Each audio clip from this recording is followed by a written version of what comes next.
오늘 이 마가복음 10장에는 6가지의 이야기가 나옵니다.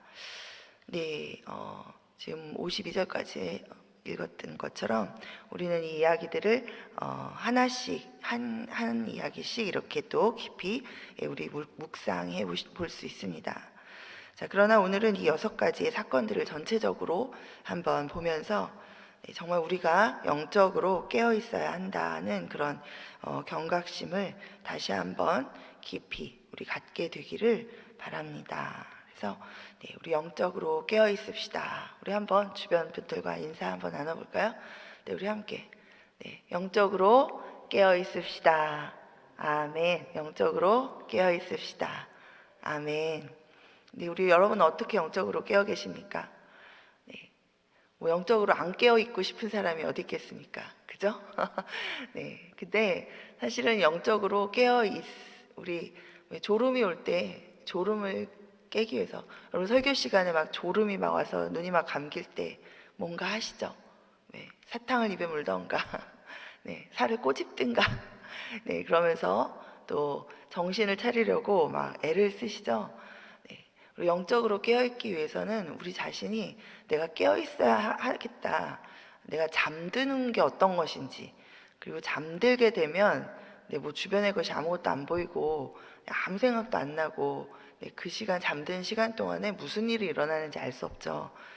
잠든 상태가 무엇인지 우리가 알고 잠들면 안 되겠다 하고 우리가 이렇게 깨어 있으려고, 정신을 차리려고 애를 쓰는 그 노력이 필요합니다. 영적으로 깨어 있기 위해서도 우리가 영적으로 잠들면 어떤 상황이 벌어지는지, 내가 잠들면 어떻게 되겠구나, 이것을 우리가 생각하고 영적으로 깨어 있기 위해서 노력하셔야 합니다. 네, 자, 그래서 우리 주일 예배 때 우리 박바울 선교사님께서 말씀을 전해주시면서 우리는 지금 종말의 시대를 살고 있는데, 그냥 막연하니 종말의 시대의 어느 지점에 살고 있는 것이 아니라 정말 예수님이 다시 오실 날이 얼마 남지 않은 임박한 종말의 시대에 살고 있다라고 말씀해 주셨습니다. 여러분 동의하십니까? 아멘. 네. 우리 서부장로교회 우리 성도님들은 우리 박헌승 목사님을 비롯해서 우리 많은 교역자분들이 늘 또 우리 목사님께서 말씀하시는 것처럼 우리 지금 이 시대에 대해서 또 같이 이야기하고, 그렇기 때문에 많이 깨어 계신 줄 믿습니다. 우리 예수님께서도 말씀하셨던 시대에 대해서 깨어 있으라. 마태복음 16장 3절에 보면 너희가 날씨는 보면서 분별하면서 어떻게 시대의 표적을 보지 않느냐라고 말씀하십니다. 시대의 표적을 보면서 이 시대가 어떤 시대인지, 그리고 그 시대를 분별하려는 건 그렇구나 하고 넘어가라는 게 아니라, 시대를 분별하고 그 시대에 따라서 우리의 믿음을 굳건히 지키기 위해서 영적으로 깨어 있어라 라고 말씀하고 계시는 것입니다. 우리 예수님께서 시대를 바라보면서 영적으로 깨어 있으라, 영적으로 분별하여서 깨어 있으라, 이렇게 지금 말씀하고 계십니다. 자, 영적으로 깨어 있어야 우리가 끝까지 예수님을 믿는 믿음을 버리지 않고 붙들 수 있습니다.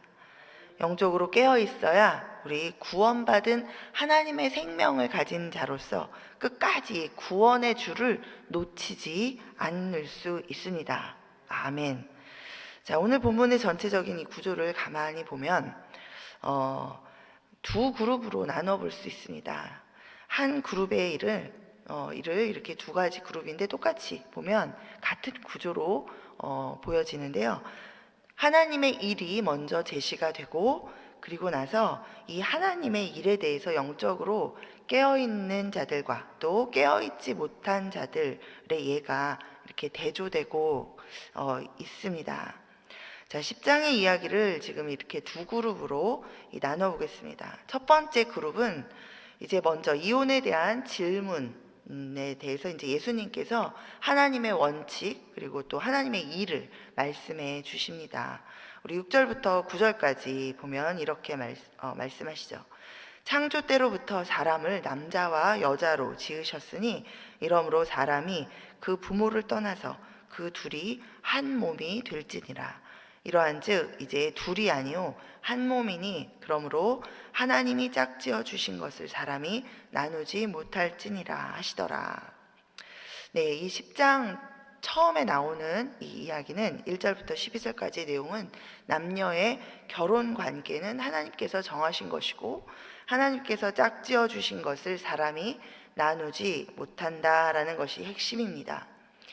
자, 그리고 나서 이 두 가지 사건이 등장합니다.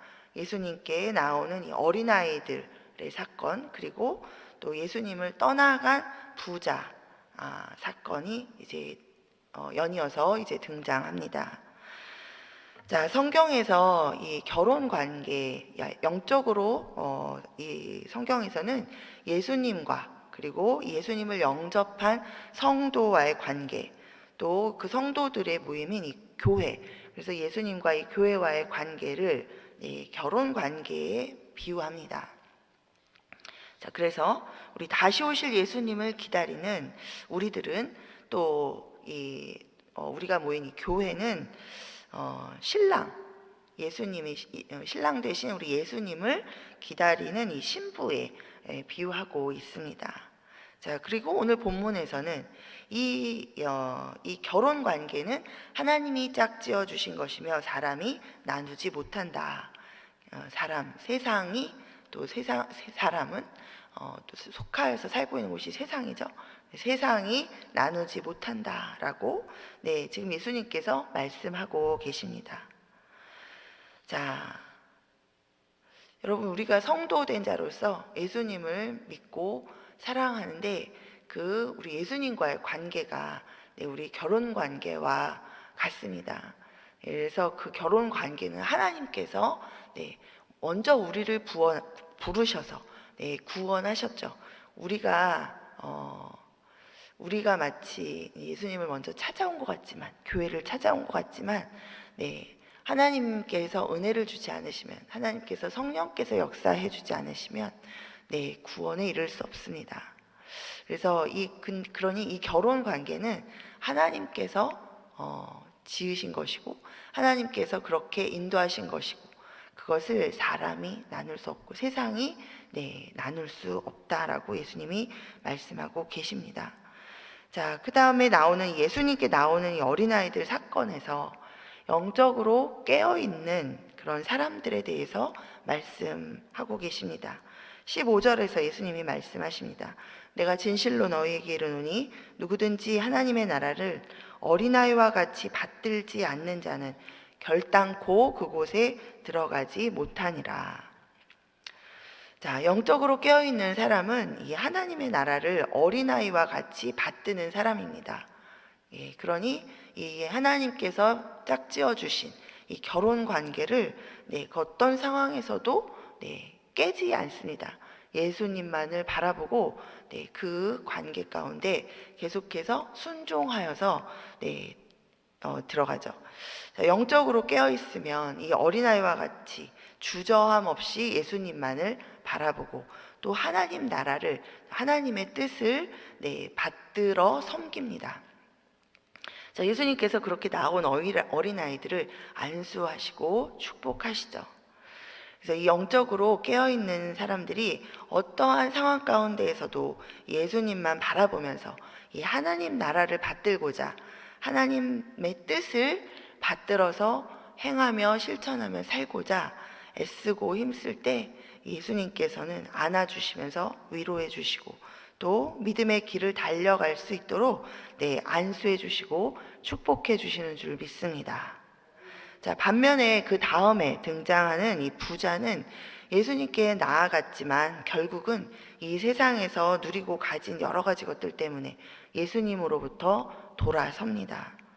자, 영적으로 우리가 깨어있지 못하면 우리는 예수님께 나아왔다가도 어느새 이런 세상의 것들 때문에 내가 세상에서 놓지 못하는 그런 것들 때문에 예수님으로부터 돌아서고 또 그래서 이 구원의 길을 떠나게 될 수도 있습니다. 자, 22절에서 25절까지 보면 예수님이 이렇게 말씀하십니다.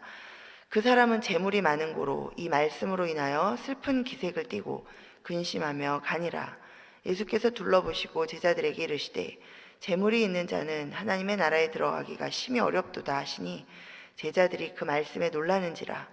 예수께서 다시 대답하여 이르시되 얘들아, 하나님의 나라에 들어가기가 얼마나 어려운지 낙타가 바늘기로 나가는 것이 부자가 하나님의 나라에 들어가는 것보다 쉬우니라 하시니. 자, 영적으로 깨어있지 않으면 하나님의 나라에 들어가기가 심히 어렵습니다. 자, 여기 부자의 이 사건에서 가만히 보면 예수님께서 먼저는 우리 십계명의 후반부, 우리가 삶에서 우리 예수님을 하나님의 뜻을 따라 이제 삶에서 이제 우리가 지켜나가는 것들에 대해서 먼저 이제 말씀을 먼저 하시죠. 그러니까 우리 이웃을 사랑하는 부분. 그래서 뭐 도둑질하지 말고 뭐 이런 거 하지 말고 살인하지 말라 이런 계명을 네가 아니까 이런 것들을 지켜라라고 먼저 얘기하십니다. 부자가 이렇게 얘기하죠. 주님, 나는 그런 것들을 다 지켰습니다.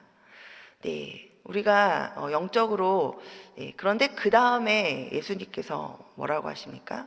네, 이 십계명의 앞부분을 이제 그 다음에 다시 이야기하십니다. 네가 가진 것이 많은데 그것을 다 팔아서 가난한 사람들에게 나누어 주고 너는 와서 나를 따르라. 자, 그것은 어떤 것입니까?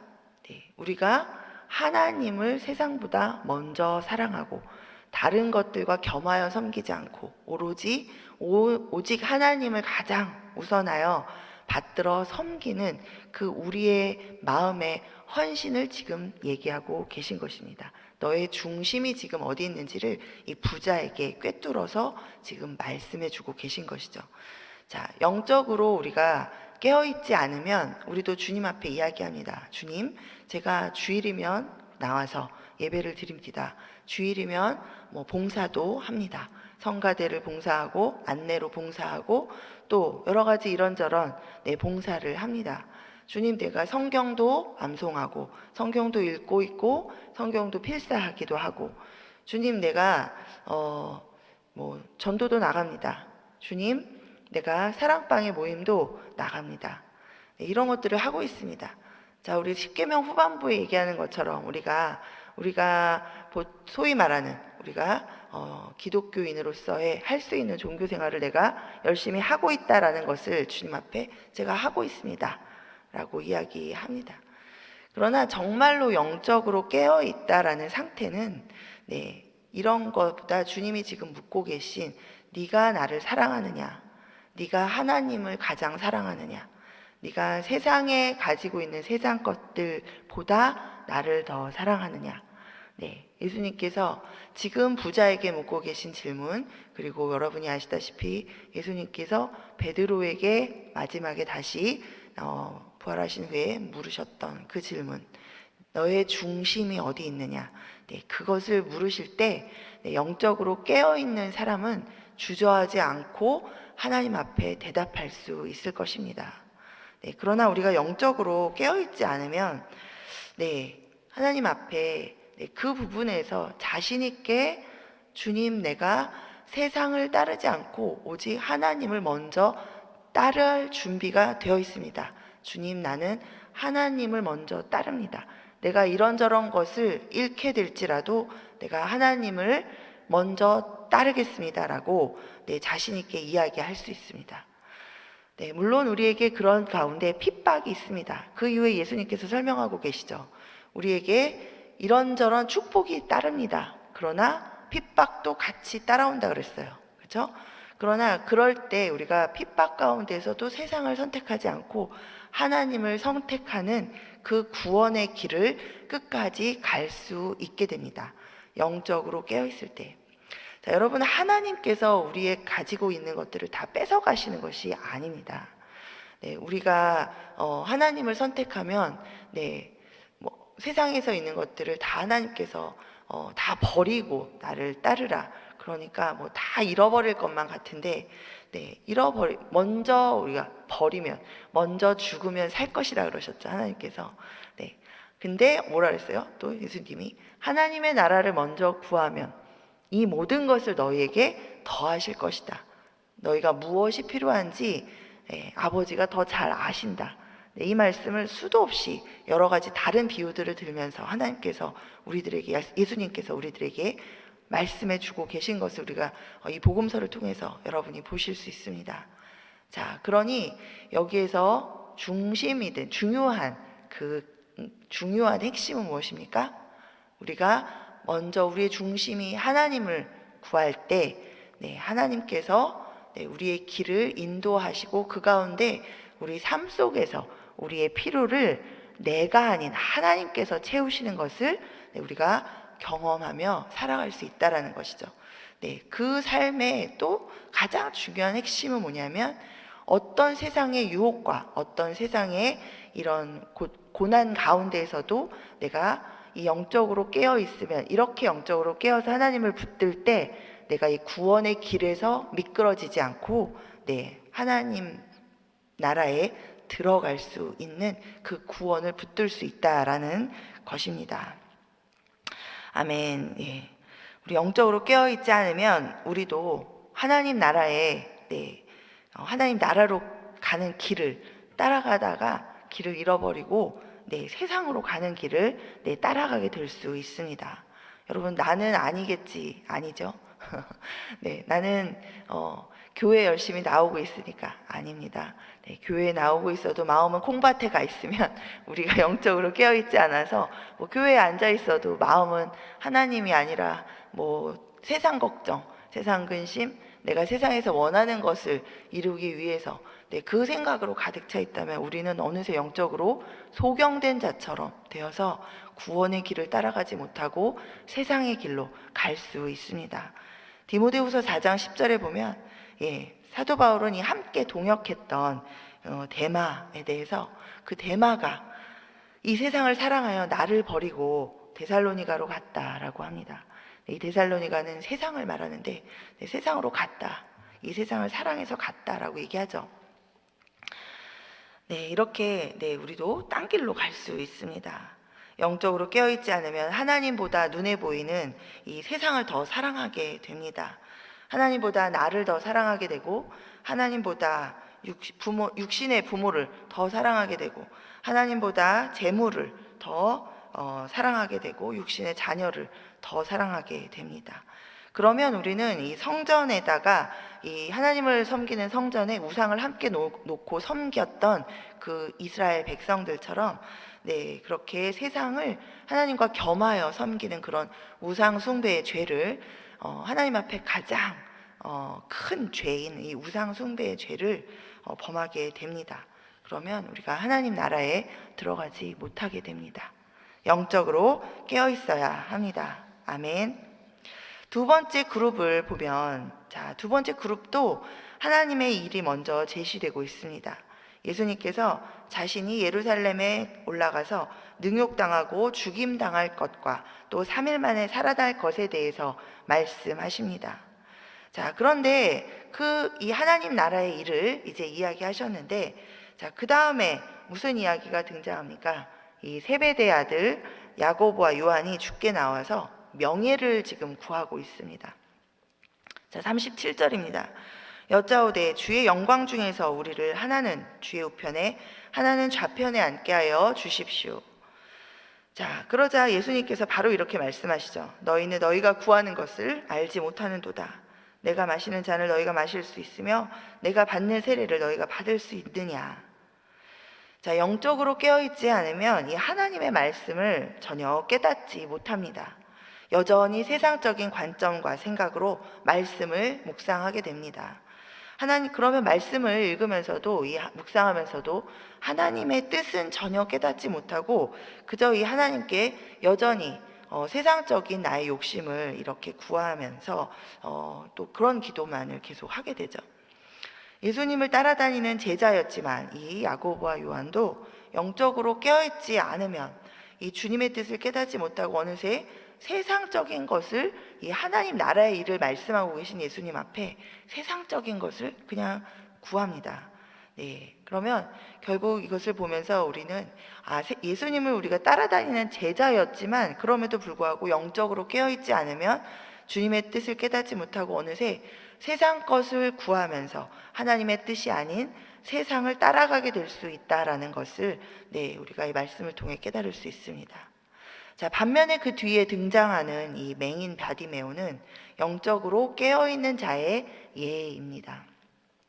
자, 육신적으로는 앞을 보지 못하는 소경이었지만 그는 영적으로는 소경이 아니라 깨어있는 앞을 보는 자였습니다.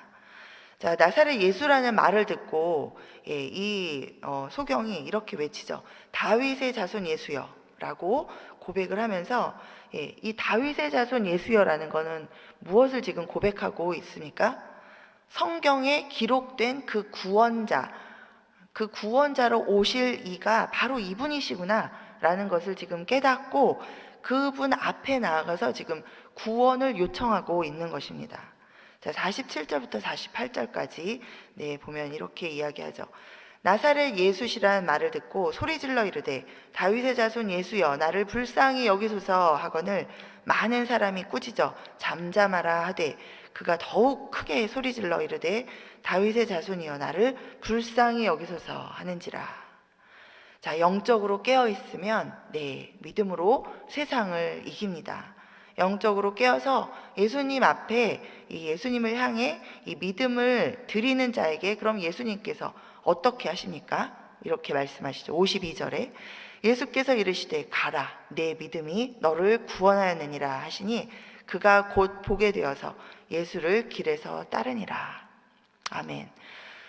앞에 야고보와 요한 우리 예수님을 따라다니면서도 이렇게 영적으로 깨어있지 못해서 예수님이 말씀하시는 하나님의 나라의 일을 깨닫지 못하고 이런 세상적인 명예를 하나님 예수님 앞에 구하는 그렇게 우리가 세상 길을 따라가는 우리에게 자 보시면 예수님이 자세히 다시 설명을 해주십니다. 그러니 우리가 말씀을 통해서 이렇게 자세히 예수님이 설명을 해주시는 이 말씀을 풀어 놓아져 있는 이 말씀을 통해서 우리가 계속해서 주님의 뜻을 깨닫는 그런 깨달을 수 있는 영적으로 깨어있는 우리들이 다 되기를 소원합니다. 영적으로 깨어 있어야 우리는 누가 뭐라고 해도 세상이 내게 어떤 유혹을 하고 어떤 환난을 준다고 해도 우리가 그 세상을 선택하는 것이 아니라 그 세상을 따라가는 것이 아니라 나를 구원하여서 세상을 이기고 죽음을 이기게 하신 그 예수님을 향한 믿음을 굳게 붙들 수 있습니다. 이 믿음을 가지고 여러분의 사업과 또 여러분의 개인의 문제들과 또 여러분의 가정을 위해서 또 여러분의 삶 가운데 내가 무엇을 어떻게 해야 할지를 이 영적으로 깨어있는 상황이 무엇입니까? 하나님의 뜻을 구하면서 먼저 하나님의 뜻을 그 가운데 구하면서 그것들을 바라보시는 그러한 영적으로 깨어 계신 우리 여러분들이 되기를 바랍니다. 지금은 임박한 종말의 시대입니다. 우리를 어떻게 해서든지 믿음의 길에서 미끄러져서 구원에 이르지 못하게 하려고 이 세상의 영이 우리를 유혹합니다. 세상과 타협해서 교회 못 가게 하진 않죠. 약한 영이. 그러나 그 가운데에서도 우리가 주님 앞에 앉아 있으면서도 영적으로 소경된 자가 되도록 하나님의 일을 깨닫지 못하도록 계속해서 세상적인 것을 구하도록 그렇게 우리를 집요하게 우리 안에 유혹하고 역사하는 그런 상황 가운데 우리가 믿음을 지키며 살아가야 하는 시대입니다. 자, 그러니 우리 모두 영적으로 깨어 있어야 할 때입니다. 하나님께서는 세상 유혹과 또 핍박을 이길 힘과 은혜를 우리에게 부어주시는 줄 믿습니다. 어둠 가운데서 진리의 길을 따라갈 수 있도록 예수님께서 여전히 성령 하나님께서 우리 안에 빛을 비춰주고 계십니다. 우리 영적으로 깨어있을 때 우리는 주님이 주시는 그 힘과 은혜를 받아서 이 세상 유혹과 핍박을 이길 수 있습니다. 영적으로 깨어있을 때 우리가 예수 그리스도의 진리의 빛을 따라서 결국 끝까지 따라가서 하나님 나라에 들어갈 수 있는 줄 믿습니다. 아멘. 우리 모두 영적 소경이 되지 않기를 우리가 간구하고, 이 시대 가운데 우리가 영적으로 분별하면서 영적으로 깨어있는, 그래서 예수님만을 따라가는 우리의 삶이, 또 우리의 믿음을 지키는 우리들이 다 되기를 간절히 소망합니다. 아멘. 우리 기도하시겠습니다.